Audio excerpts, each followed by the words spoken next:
The discovery of thousand-year-old female mummies with seven-braided hair has captured the attention of historians and archaeologists around the world. These mummies, often found in dry desert areas like the Atacama in South America or the Tarim Basin in Central Asia, are so well preserved that their long, carefully braided hair still remains visible.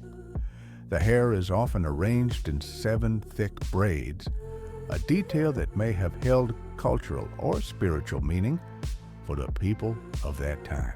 What makes these mummies especially fascinating is how they allow us to connect with people who lived so long ago.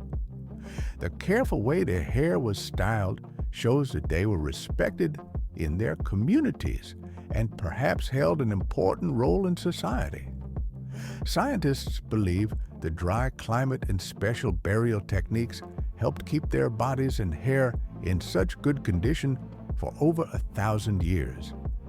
These mummies remind us that beauty and tradition can last through time, and they help us better understand how people lived, dressed, and honored their dead in ancient civilizations.